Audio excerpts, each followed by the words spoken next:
안녕하십니까. 진세골 사랑의 집 가족문화연구원 이사장 주수일 장로입니다. 여보, 금년 휴가는 어디로 갈 거예요? 라고 하는 아내의 말에 남편은 금년에도 꼭 휴가를 가야 되는 거요?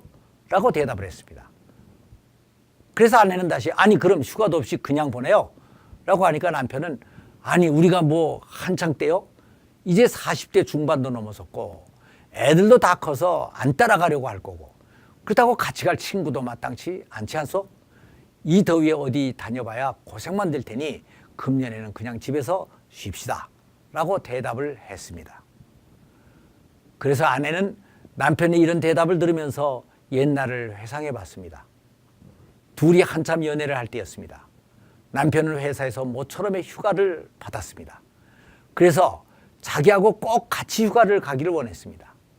그런데 둘 사이는 결혼을 약속한 약혼한 사이였지만 여자의 집에서 아직은 결혼도 안 했는데 어딜 남녀 둘이서 여행을 가느냐고 해서 절대로 여행을 허락지 않았습니다. 그래서 휴가 기간 동안에 계속 데이트나 하면서 극장 구경이나 몇 개 하자고 했더니 남편이 절대로 그럴 수가 없다고 해서 부모님의 허락을 받아낼 방법을 연구했던 것입니다. 부모님이 여럿이 같이 가는 여행이라면 허락을 해준다고 해서 부모님이 아는 친구 중에 같이 갈 친구를 찾느라고 그때 얼마나 애를 먹었는지 모릅니다. 결국 몇 명의 친구들 가운데 겨우 몇 명을 설득해서 친구들을 데리고 같이 여름 휴가를 다녀온 것이 바로 엊그제 같은데 벌써 20년이 지나버렸던 것입니다. 금년에 아내는 허구한 날 지루하게 반복되는 일상생활에서 모처럼의 휴가철을 맞이해서 남편과 같이 어디론가 훌쩍 떠나버리고 싶었던 것입니다. 그런데 남편은 아내와 단둘이만의 휴가가 별로 내키지를 않았던 모양이었습니다. 그전에는 둘이만 다녀도 그렇게 좋아하던 남편이 그것도 더 허젓한 대로 단둘이만 다녔는데 안 그래도 갱년기에 뭔가 우울해지고 모든 것이 섭섭해지던 아내의 마음이 남편에 대한 원망으로 변했습니다.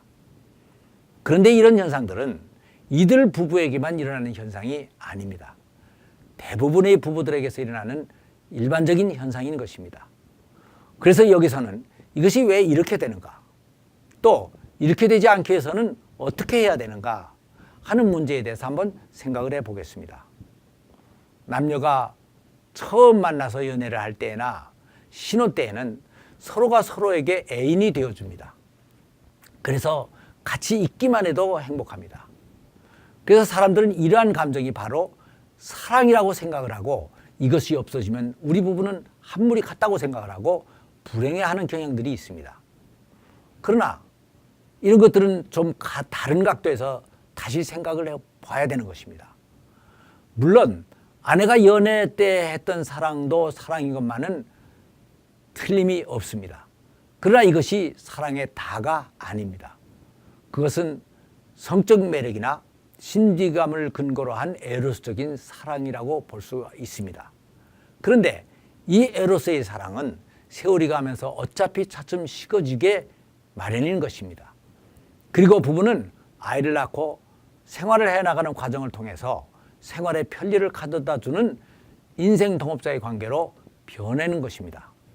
그러니까 이 부부는 이러한 당연한 과정을 겪는 것이지 별로 잘못된 것이 아닌 것입니다. 단 젊은 시절에 하던 달콤한 에로스적인 사랑이 사랑의 모든 것이라고 생각을 하고 불행해하고 있다는 것 자체만 문제가 되는 것입니다. 그래서 성경은 이러한 에로스적인 사랑 이외에 아가페적인 사랑에 대해서 잘 설명을 해주고 있습니다. 그것은 바로 고린도전서 13장에 설명되어 있는 것입니다. 여기에는 사랑은 오래 참고 사랑은 온유하며 시기하지 아니하며 자랑하지 아니하며 교만하지 아니하며 무례히 행치 아니하며 자기의 유익을 구하지 아니하며 성내지 아니하고 진리와 함께 기뻐하고 모든 것을 참으며 모든 것을 믿으며 모든 것을 견디며 바라는 것이라고 가르쳐주고 있습니다. 이것은 배우자가 하나가 되기 위하여 내 마음에 들지 않더라도 오래 참고 온유하며 무례행치 아니하고 귀하게 여기면서 배우자와 전인격적인 인간관계를 가지는 것을 말하는 것입니다. 그러니까 이러한 아가페적인 사랑을 하면 시간을 초월해서 신혼기가 지나고 오랫동안 같이 살면서도 실증이 나지 않을 뿐 아니라 더 깊은 애정이 생겨서 인생의 후반기까지 아주 행복하게 잘 살 수가 있게 되는 것입니다. 그런데 젊은 남녀가 처음 만나자마자 바로 이러한 아가페적인 사랑을 한다는 것은 아주 힘든 것입니다.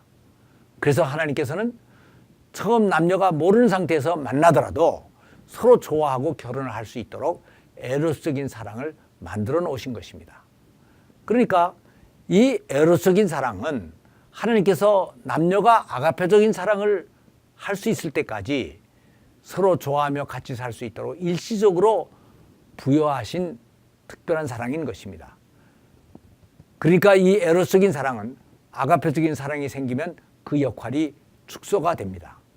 그래서 하나님은 나이가 들면 성호르몬의 분비를 줄여서 성적 기능을 약화시키고 천국에 가면 생육하고 번성하는 것 자체가 필요가 없기 때문에 장가가고 시집가고 하는 결혼제도 자체를 없애버리신 것입니다. 그리고 오직 신랑이신 예수님과만 부부가 되어 아가페적인 사랑을 하면서 영원히 그곳에서 살게 되는 것입니다. 그러니까 여기서 아내는 남편이 변했다고 실망을 할 필요가 전혀 없습니다. 에로스적인 사랑의 한계를 깨닫고 이것을 아가페적인 사랑으로 바꿔나가도록 노력을 하면 되는 것입니다. 이것을 제대로 하지 못하면 부부관계가 세월이 가면 결국 서로가 서로에게 애인이 되어주지를 못하고 집사람이 되고 바깥 양반이 되고 마는 것입니다. 집사람이란 집에서 살림을 하는 사람이고 바깥 양반이란 밖에서 돈을 벌어다 주는 사람입니다.